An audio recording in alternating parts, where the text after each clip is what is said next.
Hello, this is Tracie, Alabre, your host for the Shine Your Light Summit.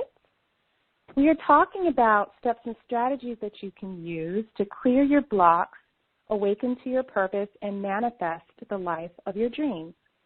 I'm here today with Alexandra Brown, who's from ThetaHealingAcademy.com.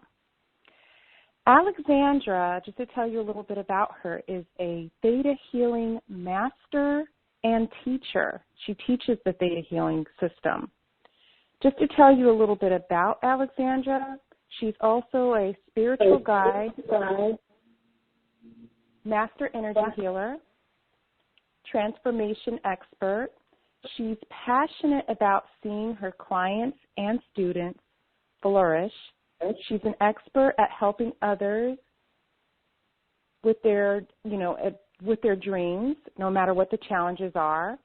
She's helped over 16,000 people with readings, healings, coachings, and manifesting. She also happens to be the creator of the Attraction Tarot deck. I asked Alexandra to join us because she's got some really cool strategies around healing and manifesting. And I'm excited to share it with you today and have Alexandra go into that over the next 30 minutes. So, Alexandra, I'd like you to share a little bit about yourself and why this topic, Shine Your Light, is important to you. Oh, hi there. Hi, Tracie. Hi, everyone. Hi.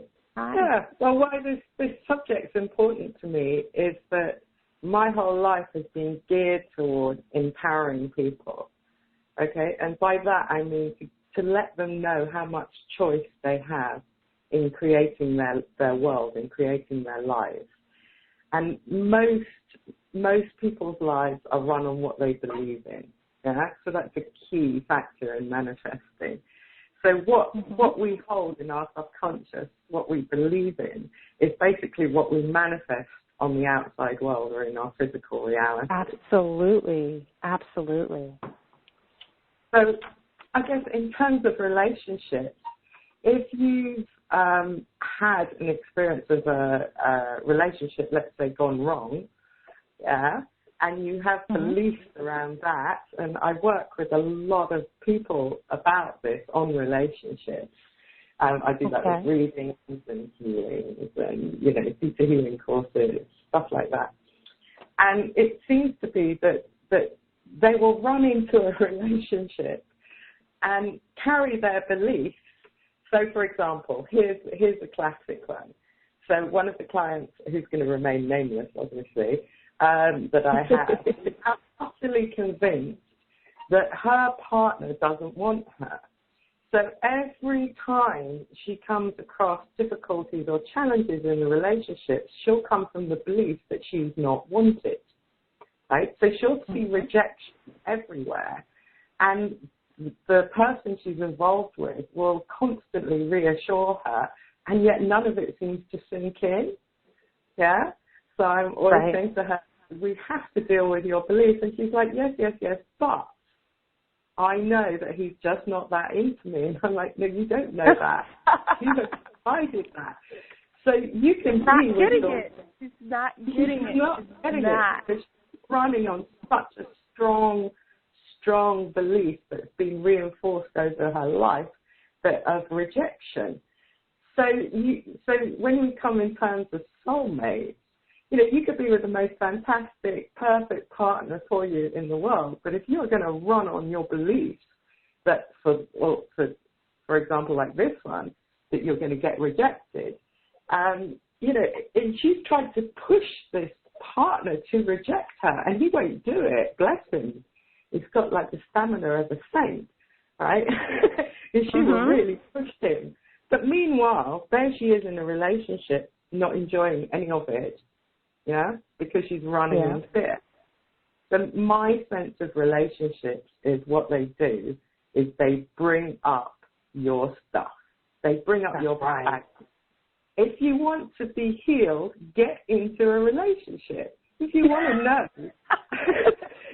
to know, where your blocks are or limitations are, be in a relationship. Wow, I've never had anyone put it like that.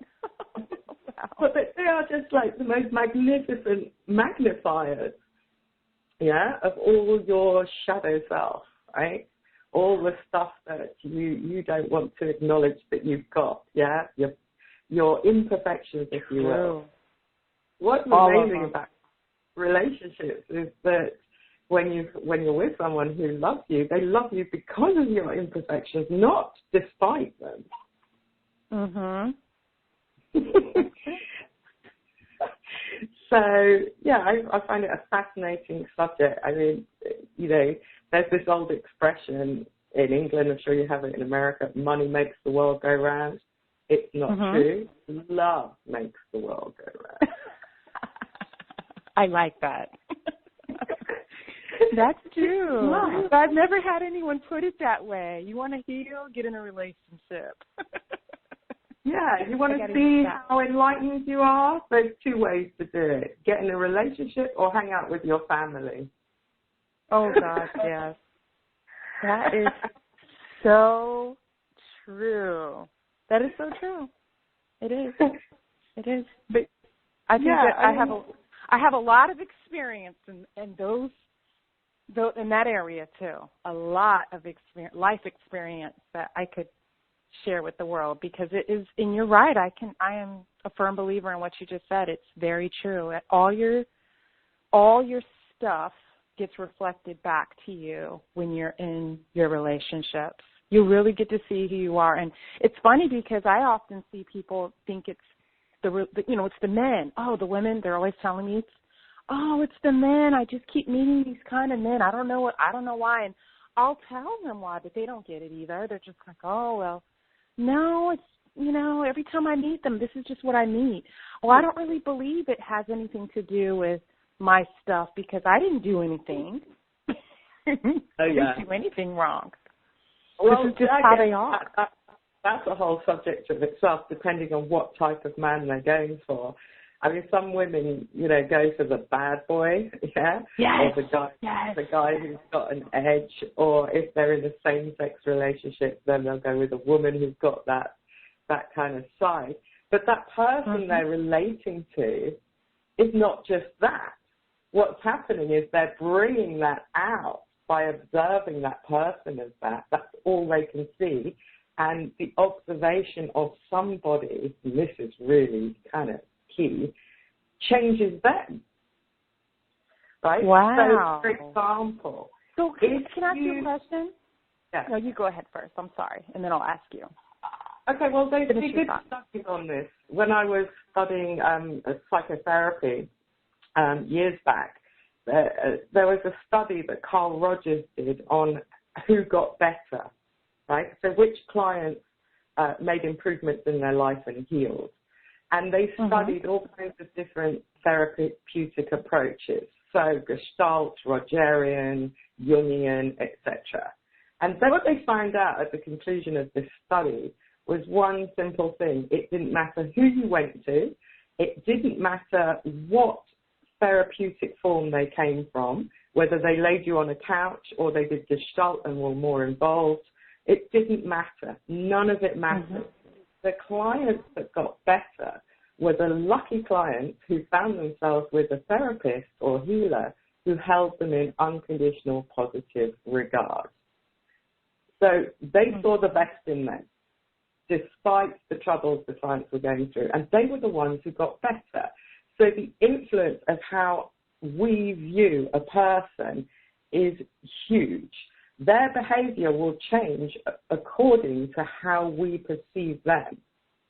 I believe that. That I totally believe. I'm telling you, when I perceived my husband differently, I completely changed. And no one believes me when I tell them this. I'm like, I'm telling you, when I just looked for the good and the best, everything changed. And they're like, that's just a coincidence. That there's no way, But this is talking to people that are not conscious. But I was like, just by looking for and focusing on the good in a person, you really can bring that out, and you'll get more of it. You'll see more of it. Oh, that's just a coincidence. I believe that because it happened in my own relationship, so I know. I tried that. I mean, I tried it consistently, and it just got better and better and better. So exactly. And what do you love? What do you love about the relationship? See, when you focus on what you love rather than what you hate or what you don't want, that's not to say you ignore what you don't like.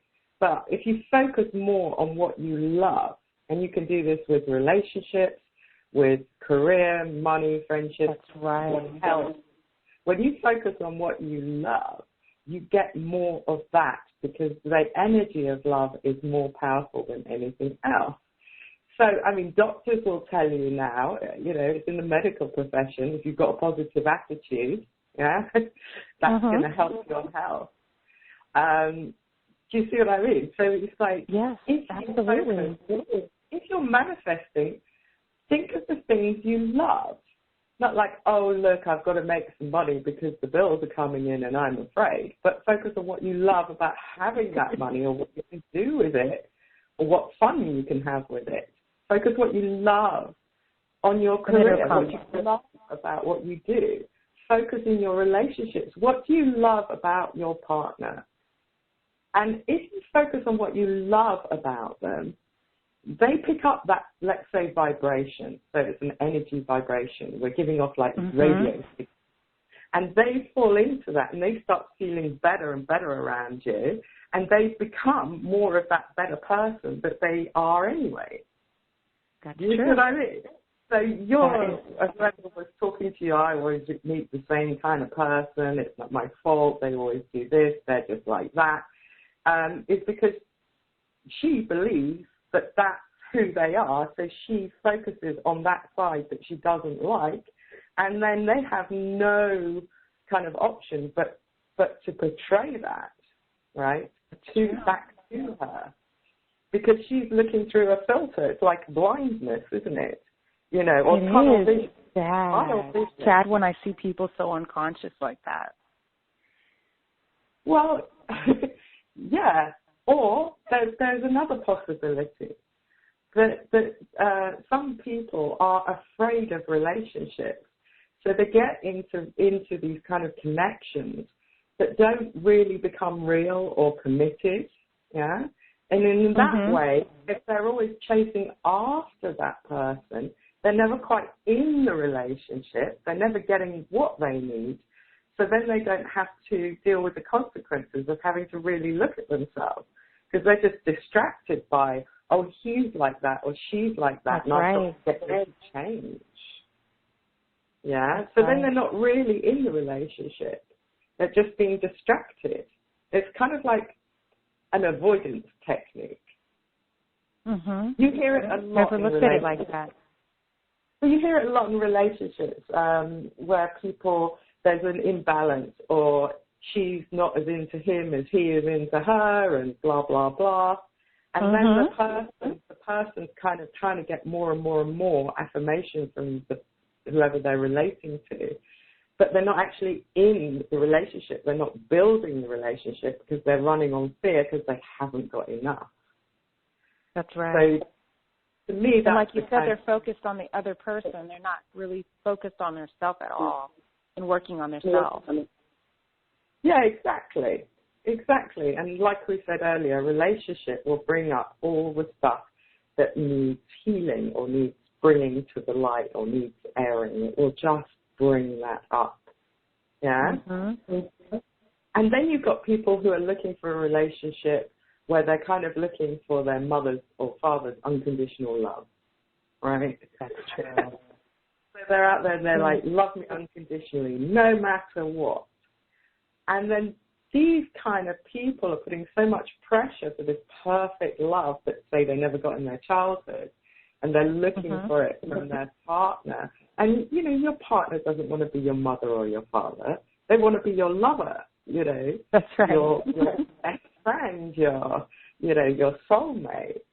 So it's kind of like a turn-off, isn't it? Oh, love me unconditionally because my parents couldn't quite manage it. Yeah? That's right. So that's one of the things I say, avoid that, you know, and also have some conditions in your relationship, have some structure.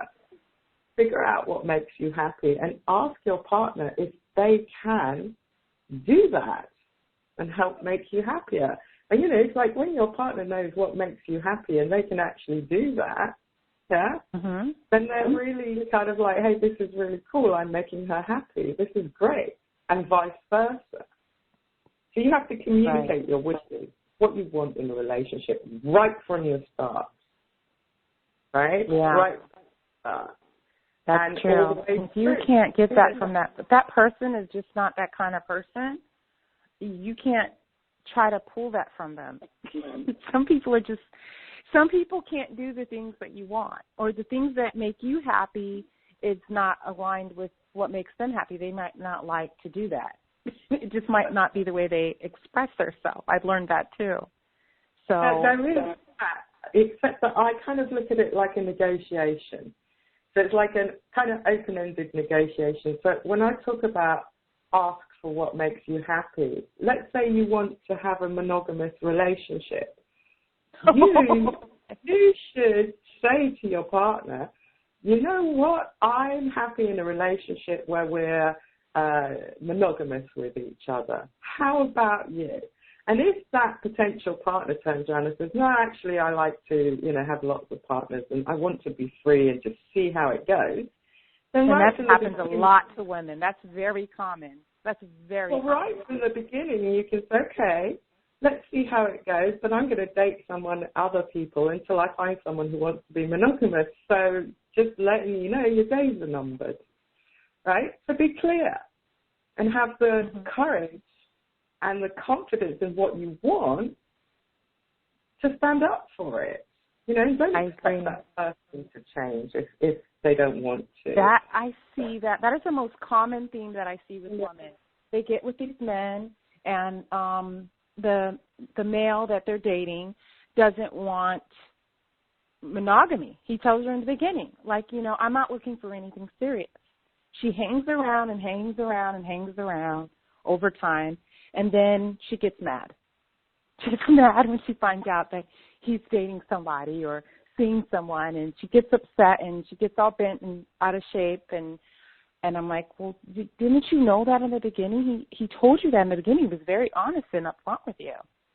Yeah, well, I've been with him all this time, and, you know, I just thought that things would change, and I thought that I would change him, and this, that, and the other. No. If someone says to you they don't want anything serious, then don't be serious about them. That's you right. know? It's like, they don't want anything serious, don't be serious about them. Put your energy into somebody else or finding somebody else who is going to want to commit and is going to want to have the hope that it will work out. At least your partner's going to have, if that's what you want and you want a committed relationship, then have a partner who's looking for that as well. Yeah. That's true. And if you're not clear about your intentions, like when you send that out to if you decide to settle, you send that out to the universe that you're not clear about what you want. I don't know if I really want that partner or not. So all you're going to do is keep attracting people that are the same way because you're not that clear. If you were so clear, you would have put your foot down with that one. And then, boom, you would just keep attracting it. The right one that you want. You've got to have these discussions right at the beginning before you've invested your energy and your time and your beautiful heart into a relationship. You know, if someone says to you, no, I just want to see what happens, I don't want anything serious, then you just say, well, that's a pity, I really liked you, but hey, I'm going to be on the lookout for somebody different. And just be upfront with them. Yeah, they're not going to change, or you might not have the time to invest to wait. I mean, suppose it takes that person 5 years to change, or 10 years. Are you going to sit around waiting, hoping? No. No. You have to also be your, you have to be your own best friend, right? You have to be on your own side, right? Batting for your side, because no one else is going to come and cheerlead next to you if you aren't taking your own wishes seriously. Okay? And then the other tip is to just stop looking for someone to complete you. Yeah? You're already complete. It's a nice kind of romantic notion, isn't it? And it was in that movie, you know, oh, you complete me. But they don't complete you. They're like the icing on your cake. You're the cake, they're the icing on. Yeah? Mm-hmm. Yeah. The other thing to do, and this is a tricky one, is stop projecting your mother and father onto your relationship. Yeah? Stop it. Catch yourself when you do it and realize that you need to sort something out about your past rather than put it onto your relationship. And I'm not just talking about romantic relationships. People do this with friendships, with business partners, with all kinds of people. Yeah? Mm-hmm. Yeah. You know, and you can project that so kind of intensely that you might not even see who the other person is at all. Yeah? Because you're just projecting something about your past or your upbringing onto it. And the other thing that I have to say just quickly about love and relationships is who told people that love is drama? Yeah? Who told people that you have to suffer and it has to be painful for it to be real? Who told people that? Where did they get this idea from? Yeah? I don't know, but I think people have bought into that. Not that they really meant to buy into that, but they've bought into that because they're in love with drama. A lot of people love drama. Like they can't even be in a relationship unless there's drama in it. If there's no drama in it, the problem with drama is if it goes on for too long and couples are arguing, eventually one of them is going to fall into indifference, right? Because there's only so much kind of discord and drama that people can take, even if they're into it. There's only so much that their system can deal with over a certain amount of time before they just switch off. Yeah? Mm-hmm. So these kind of like drama relationships or karmic relationships are where often one partner's meeting another one to work out something from a past life or something from this life that they haven't worked out, some wound. And then they're just kind of clashing on each other and then thinking, okay, so I'm really suffering, this must be love. Thinking, no, this must be pain. Basically. And it takes a bit of emotional maturity to figure that out. Because if you're being pulled apart in a relationship and you feel uncomfortable most of the time and in pain most of the time, then this relationship, there's something needs to be sorted out, or you need to get out and figure out what you need to heal before you go into the next relationship. Yeah, that's very dysfunctional, but I see that a lot. A lot of people that come to me for readings, that is so common. They're just unhappy all the time. And I'm just like, gosh, they just knew. It's very easy. They could really be happy. Yeah, they don't really have to suffer like this all the time. We've all done that. I've done that. I remember when I was in a relationship. I've done it several times too. I was just miserable. And then a couple of months later, we'd split up and then we were getting back together. And my sister just looked at me and she said, "You're not getting back together with him, are you?" And I'm like, "Yeah." And she's like, "I've never seen you so miserable as when you're in a relationship with him." And I didn't go back with him, actually. It's the way she said it, I just thought, no, she's right. It's actually miserable. I'm not doing this again.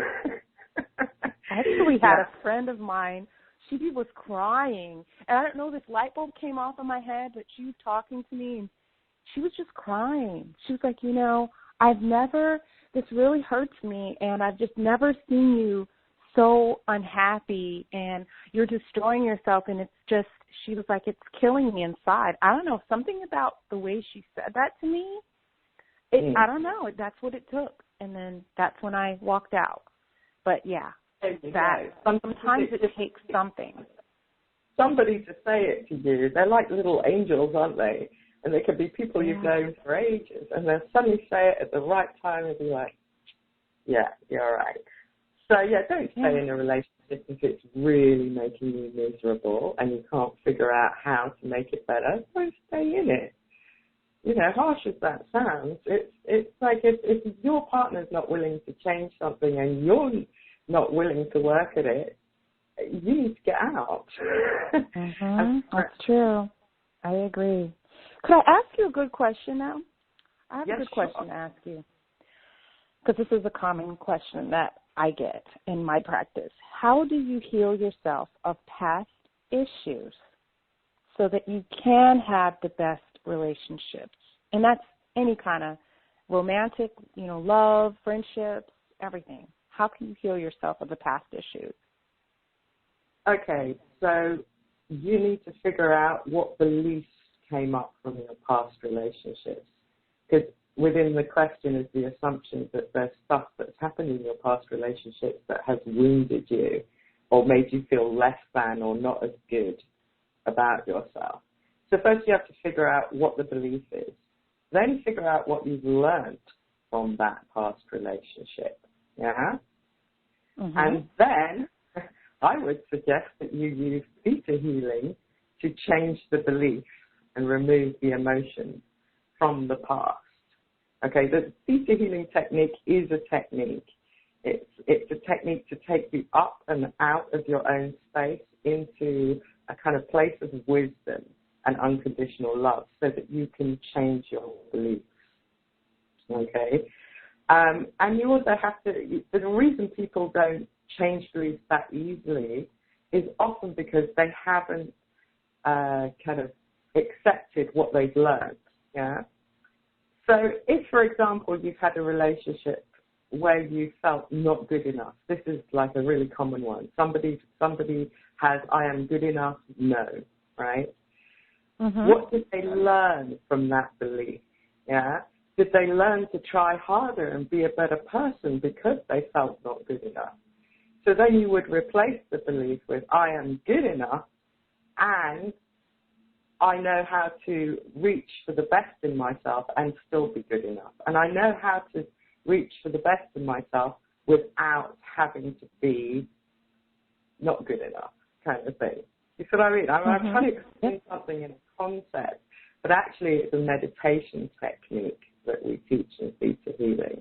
But you get to the root, the subconscious root belief, yeah? So that one, like I said, it's a very common one, I'm good enough, no, yeah? And so you change your belief systems.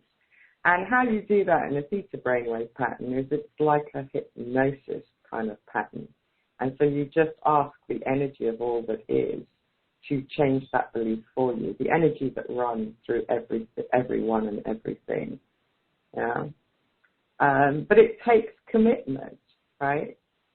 So, for example, I know the founder of Theta Healing. I know her personally. I've hosted her before. She works on herself every day. She works on her belief system.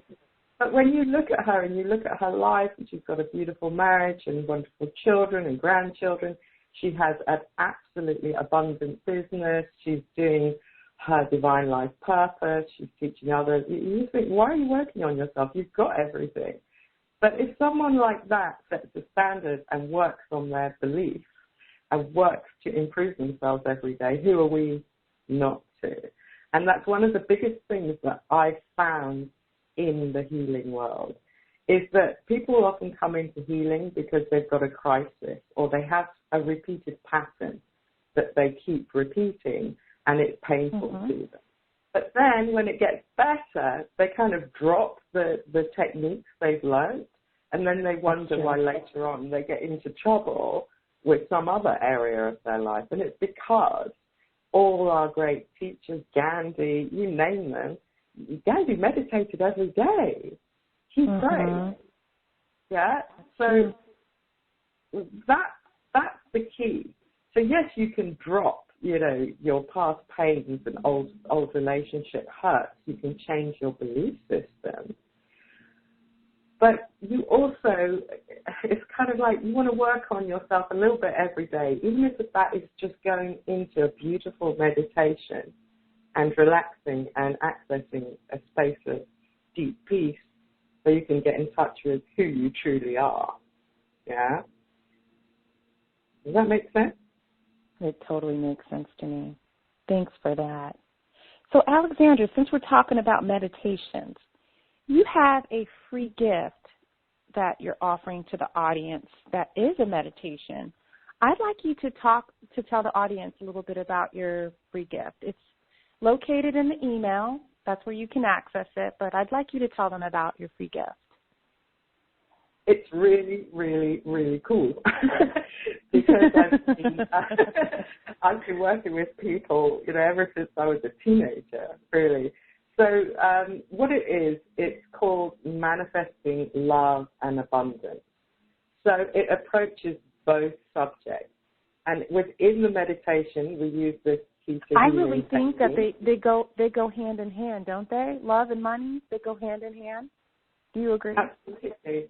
It's all abundance, really. So the gift is a guided meditation, plus within it we have what we call downloads. Downloads are positive programs, positive beliefs, a bit like affirmations, and they are within the meditation. So we take you through this meditation on love and abundance, and then your subconscious absorbs, whilst it's in a Theta brainwave pattern, it absorbs all the positive programs. So that's the free gift. Okay, awesome. Thank you. And you can access it in the email. And so I'd like to thank the audience for joining us, and I'd also like to thank you, Alexandra, for joining me. It's been a pleasure, Tracie. It's been wonderful. Thank you for having me. It's been a pleasure having you. This is Tracie Alabre, your host for the Shine Your Light Summit. Tomorrow in your inboxes at 7 a.m., you're going to find the next interview waiting for you. I can't wait to have you all join us again. See you then.